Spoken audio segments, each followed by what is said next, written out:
Yesu ashimwe cyane bene data, turongeye gushima kandi tunezererwa Imana kongeye kuduha amahirwe akomeye cyane yo kugaruka kuri Big Evangelical Network kugira ngo tuganire. Imana ihabwe icyubahiro cyane, ni umugisha, ni n'ubuntu bugeretse ku bundi kuba tubonye amahirwe yo kuza hano. Reka dushime Imana ubundi tuganire, twinjire mu ijambo. Imana ikomeye, turongeye turagushima Imana, turaguhimbaza. Uri Imana y'icyubahiro, uri Imana ikomeye, Imana y'imbaraga, Imana ibera hose icyarimwe, Imana ibera hose icyarimwe kandi nanone ishobora byose mu gihe kimwe. Turagushima icyo n'ikibi cyawe. Tugiye kuganira n'abantu bakunda kandi bakurikira Big Evangelical Network, ubare nabo yo kuba ari njyewe, ahubwo umwuka wera waherekeza ijambo ngiye gutambutsa mu izina rya Yesu Kristo, amen. Yesu ashimwe cyane bene data, turishimye kandi turanezerewe kuba tugarutse hano. Uyu munsi muri kumwe nanjye KUBWIMANA Emmanuel, nige tugiye kubana mu ijambo ry'Imana kuri uyu munsi. Ni amahirwe ageretse ku yandi yo kubona uburyo bwo kuzaho hano kuri Big Evangelical Network. Ndizera yuko tuza kugirana ibihe byiza. Musaba yuko ukibona ubu butumwa ushobora kuba wanabusangiza, ukaba wanareba mugenzi wawe ukamuha link agakurikira nawe agafashwa. Uyu munsi Imana ikize ku mutima kubabwira ingaruka z'abantu bakoresheje igihe cyabo nabi. Muri Bible muri kumva indirimbo, hari abantu bakoresheje igihe cyabo neza bituma bamena n'amaraso kubw'icyo kintu bari barahamagariwe. Natwe rero Imana ikuduhamagarira gukoresha neza igihe duhaye, amahirwe iduhaye. Reba ngo erega nabo bari abantu nkatwe, ariko bayitanga batizigamye, barinda neza ibyo bahawe, barinda neza ibyo kwizera n'ibyo gukiranuka, babimena n'amaraso barabizira. Reka tuganire hano muri Bibiliya inkuru z'abantu babiri, niba nifuza ko tuganiraho cyane. Turaganira ku witwa Samson, twongere tuganire undi muhanuzi Bibiliya ntabwo ivuga izina rye. Tumusanga hano mu gitabo cy'abami, cya mbere cy'abami, ibice 13. Reka dusome twumve uko Imana ivugana natwe. Katurahera ku murongo wa 23. Haravuga ngo, hejuru havuga ngo umuhanuzi tumviye Uwiteka yishwe n'intare. Turasoma ku murongo wa 23. Haravuga ngo, nuko umuhanuzi bagaruye amaze kurya no kunywa, wa wundi wamugaruraga amushyirira amatandiko kuri ya ndogobe, aragenda ahura n'intare iramwica. Intumbi ye irambarara mu nzira, indogobe yihagarara iruhande, intare nayo ihagarara iruhande rw'intumbi. Nuko abantu bahanyuze babona iyo ntumbi irambaraye mu nzira, babwira uwo mudugudu, abo mu mudugudu aho uwo muhanuzi w'umusaza yabaga. Uwo muhanuzi wamugaruye mu nzira abyumvishe, aravuga ati, ni wa muntu w'Imana utumviye ijambo ry'Uwiteka. Nicyo gitumye Uwiteka amugaruye, amugabiza intare iramutanyagura, iramwica nk'uko Uwiteka yari yamubwiye. Reka turekere hano. Yesu ashimwe cyane. Twongeye gushima Imana ko itwemereye kugira ngo tuganire uyu mwanya.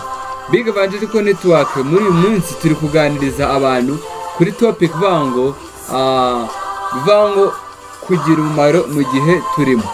Niko kuri rwose Imana iduhamagara kugira umumaro mu gihe cyacu, kuko iki gihe dufite ntabwo tuzakigumana, hari igihe tuzagera tugapfa. Hari abaye muri icyo gihe baritanga, bamenya n'amaraso baranabizira kubw'ibyo bizeraga n'ibyo baharaniraga. Nicyo gihe rero cyacu natwe turimo, icyo gihe cyacu turimo kugira ngo twuzuze neza icyo Uwiteka yaduhaye gukora mu gihe cyacu. Uyu muhanuzi wasuzuguye Uwiteka, igihe cye yari afite warning, yari afite impuguro zimubwira ati, uramenye hariya hantu ntuzaharire, ntuzanahanywere, nuko mbivuze. Aje agira ngo Uwiteka yivuguje, kuko Imana iramubwira ati, nanjye ndi umuhanuzi nkawe. Uwiteka arambwira ati, noneho ngaruka uzurye unywa. Akimara kurya no kunywa, ijwi ry'Uwiteka rimuzaho kuri wa muhanuzi, amubwira ati, kuko utumviye Uwiteka Imana yawe, ntabwo uzahambwa mu bituro bya ba sogokuruza. Iryo jambo ubwaryo akimara kuryumva, nibyo byatumye yibuka ibyo Uwiteka yari yamubwiye akiri i Beteli, akiri iwabo azi Beteli. Reka mubwire mwene data, Imana yaguhamagaye niyo yabivuze, ntabwo kandi izivuguruza ngo bitume ukoresha igihe cyawe nabi. Turaganira ku ndi mugabo witwa Samson, dusanga hano mu Bacamanza ibice 16 umurongo wa 23. Turavuga ngo hanyuma abatware b'Abafilisitiya bateranira gutambira ibitambo Imana yabo Dagoni, ibitambo byinshi no kwishima, bakavuga bati Imana yacu yadushoboje umwanzi wacu Samson. Urumva hano ntarasomye byinshi. Urumva iyo umuntu adakoresha igihe cye neza atuma Imana isuzugurwa, kuko bavuga yuko Imana yabo Dagoni ariyo yatumye bashora umwanzi wabo Samson, kuko yabarimburaga. Samson yungu yari umuntu Imana ari hamagaye kugira ngo akize Abisirayeli amaboko y'Abafilisitiya. Igihe cy'Imana iramutuma ngo agende akore, ariko arangazwa n'igihe, arangazwa n'abagore, ashukwa na Delila, ntiyamenya ibyo yahamagariwe, bituma acibwa, ahabwa igihano cyo gukurwamo amaso, arinda apfa n'amaso agira. Kandi mu by'ukuri nubwo finaruma byarangiye icyo Uwiteka yamugambiriyeho cyuzuye, maze arasenga atuma atigisa inkingi ziragwa, ariko ayica b'Abafilisitiya. Uwiteka avuze ko azica, ariko nawe yabigendeyemo. Reka mubwire mwene data, igihe cyose utumviye icyo Uwiteka Imana yaguhaye gukora mu gihe cyawe, byanga byakunda kizakorwa rwose, ntabwo cyakanga. Nutarimba muri korali izatera imbere, nutiga ijambo ry'Imana abandi bazigisha, kandi abantu bazakizwa ku bwinshi, ariko ufite akaga. Mu gihe Imana iguhaye ikintu, menya yuko ari Imana ikiguhaye, kandi uzuze itegeko ry'Imana. Itegeko ry'Imana ni kubagaho, rigomba kubahirizwa ku buryo bwuze kandi ku buryo bunoze. Samson rero yanubuwemo amaso uko atumviye Uwiteka Imana, na wa muhanuzi nawe utarumviye Imana, intare yaramwishe. Nta na rimwe igihe umuntu utagize umumaro mu gihe cye, igihe Imana yamwiringiye. Ijambo ry'Imana tubwira hano muri Yesaya ngo nagushyizemo nk'uruzabibu, ndarufumbirira nkuha ibyo ukeneye byose, ariko mbura imbuto. Wanyimye imbuto, ntabwo ngiye kukurimbura, kareka kunyunyuriza uruzabibu. Cya giti cyari cyahinzwe mu murima mwiza kizaciba, kuko ntago cyagize umumaro mu gihe cyayo. Uwiteka reka nkubwire mwene data, yagushyize ahantu uri rwose, harahagije ngo ukore imirimo y'Imana, harahagije ngo ukore igihe cyawe, ukore ibintu bizana impinduka ku murimo w'Imana, ariko uri kwicara uri kurebera gutyo. Imana ibyo yaguhaye byose birahagije kugira ngo uyikorere, keretse nutayumvira ntuzavuge ngo ni iyi mpamvu yabiteye. Ahantu uri naho ngaho, koresha igihe cyawe neza. Igihe kiradusiga umunsi ku munsi. Satani n'abademoni ntabwo bicaye.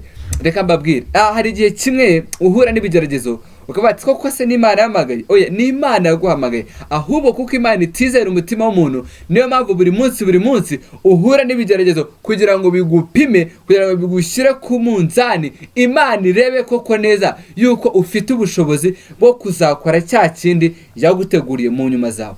Mwene data, wirangara wita igihe cyawe, kuko guta igihe cyawe ni amahoro arimo. Pawulo agiye gupfa yaravuze ngo maze kumera nk'isuka ku gicaniro, igihe cyo kubaho kwanjye, cyo kugenda kwanjye kiregereje. Narwanye intambara nziza, narinde ibyo kwizera, narangije urugendo, asigaye mbikiwe ikamba ritangirika, iry'umwami umucamanza utabera azamakurira munsi. Gusa si njyenyine, ahubwo nabakunze kuzaboneka kwe bose. Umuntu akoresha igihe cye neza ntago ajya asoza yicuza. Pawulo yasoza avuga ati none narwanye intambara nziza. Bibiliya ntagatifu iravuga ngo intera nagombaga kwiruka narayirukanze. Bravery. Nawe iki ni igihe cyawe kugira ngo wuzuze icyo Uwiteka Imana iguhaye gukora kuri uyu munsi. Witegereza ejo, uyu munsi, your time, igihe cyo gukora cyawe ni iki ngiki. Wirangara, namugishaho kurangara. Dawidi ajya gusaza aravuze ngo nari umusore ndashaje, ngo sinabona umukiranutsi, ariko bivuze ngo mu gihe cye cyose yarabanye n'Imana, abona neza koko ko umukiranutsi w'Imana atagerekwa. Nawe reka nkubwire, nugenda n'Imana igihe cyawe ukagikoresha neza, uzabona koko umukiranutsi w'Imana atagerekwa. Wirekeshwe imirimo yawe nibazo uhuye nabyo uyu munsi. Hari ababizize, twatangije hano tubona indirimbo y'abantu bagiye bapfa, twumva indirimbo y'abantu benshi bagiye babizira, abandi batewe amacumu, barabizeye cyane, barabyangiwe, barabizeye ku rwego rukomeye cyane. None twebwe nta muntu twica, nta muntu dukubita, nta muntu turenganya, ariko se ko kurengana byo ntabwo bizabura n'ujya mu murimo w'Imana. ariko iki ni igihe cyawe, ni igihe cyawe kugira ngo ukore. Wirangara, be ready, ukoresha igihe cyawe neza. Nuzajya ukoresha neza uzapfa uvuga ngo iyo mbimenye.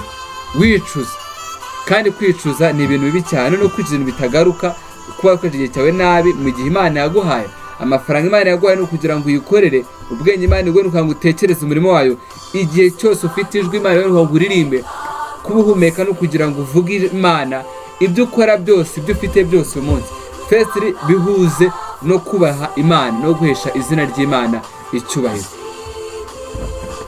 Abisiraheli bagendaga bivutsa imigisha y'Imana kuko batubahaga Imana, bigatuma Imana ibahanisha guterwa n'amahanga, akabashobora akabajyana mu bunyage. Tuyana tubona ubwo Nebukadinezari yajyaga bafata akabashobora.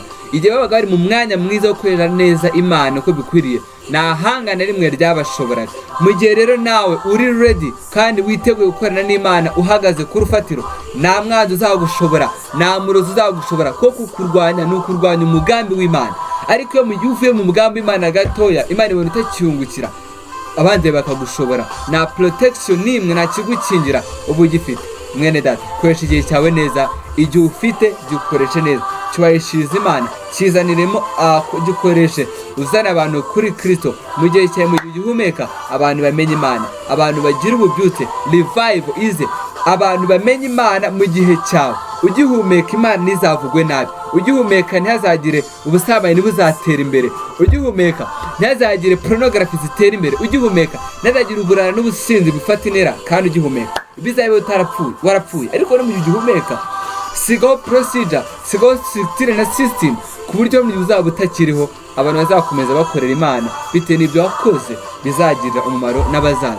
Firstly, Imana iturebera mu mbyaro, ntabwo Imana itureba uyu mwanya. Buri Imana igiye kureba nkanjye Emmanuel, ntabwo indeba njyenyine, ireba n'abana bazankomokaho, ikareba ubimigisha ndi kuhabwa n'Imana uyu munsi, izagera ku mwana wanjye, izagera ku mwuzukuru wanjye, azaba ari mu masezerano kuko nabanye n'Imana. Iyo ukoresha igihe cyawe neza, ubaho neza, kandi atari kuvuga ngo ufite n'amafaranga, ubuzima bwawe buguhesha amahoro, kandi ikindi n'abazaza bagukomoka bagira umugisha. Nkibe nk'uko iyo ubaye n'Imana nawe, ni bibi cyane. Imivumo yawe ikubaho wowe ubwawe, igasanga n'abana bawe.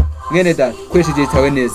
Igihe kirahenda, abahanga bita ngo time is money, igihe n'amafaranga, ariko igihe ni ugukorera Imana. Igihe ufite cyose kibyaza umusaruro.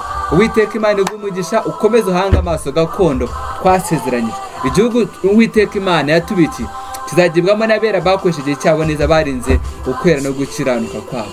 Byababaje cyane uhera wakira ijambo ry'Imana hano, icyo rikumarira bigatuma upfusha igihe cyawe ubusa, umunsi ku munsi ukarangara mu busambanyi. Buri ukorera Imana phone n'ibiki kurangaza, ahubwo igihe kinini cyawe kifata Bibiliya n'ibintu by'Imana religious, kugira ngo utegurike, ujya mu ishuri ukiga kugira ngo ugire ubundi bwenge. Iyo ufite gukoresha igihe cyawe neza, umeze neza, kandi life yawe, ubuzima bwawe ntujya bunakurambira, kuko uri koresha neza kandi inyungu zibona nyuma. Ariko ukoresheje nabi uricuza, usuza wicuza. By'ukuri soje mvuga ati wirinde gukoresha igihe cyawe nabi ngo utazicuza. Gira umumaro mu gihe urimo ukora ibikureba mbigiye bikwiriye, kandi birahari birakubaza. Uwiteka Imana iguhe umugisha, wakoze kubana nanjye. Nitwa Kubwimana Emmanuel, uzakomeza ubana Big Evangelical Network kwa gatandatu w'iki cyumweru. There is a weekend evening worshiping program, don't miss, ntuzacike. Imana iguhe umugisha cyane. Reka dushime Imana. Imana ikomeye, ndagushimiye, ndaguhimbaye. Urakoze ko ubanye natwe, kandi ukaba utubwiye ko dukwiye gukoresha igihe cyacu neza, kuko abakoresha igihe cyabo nabi, batabigize umumaro mu gihe cyabo, basoza bicuza. Dore rero gukoresha igihe cyacu neza, utugire neza, uturindire imitima, uturindire ubugingo, cyo ni kibi cyawe, kandi ukomeze uteze imbere Big Evangelical Network. Ibitero bya Satani tubinesheshe imbaraga zawe mu izina rya Yesu. Urakoze, ukomeze ushyirwa hejuru, we Mana nyir'ingabo, kandi Mana nyir'ubutware, Mana nyir'ubushobozi. Cyo ni kibi cyawe, ubaye natwe mwami. Amen. Haleluya. Uwiteka Imana iguhe umugisha, wakoze kubana natwe nka Big Evangelical Network. Turabashimira, kandi mukomeze mubana natwe, mukomeze musangiza ubutumwa, kandi mukomeze muradusengera. Muri comment mwatugira inama, mukanatwandikira kuri nimero 079 122 8 cyangwa kuri email Emmanuel.kubwimana 535 ngo mwahanyuza ibitekerezo inbox, mukatuganiriza, mukatwungura inama, no kuri comment biremewe. Imana umugisha, mwakoze, nishimiye cyane kubana namwe. N'ejo muzakomeza. Be blessed, so much, we love you.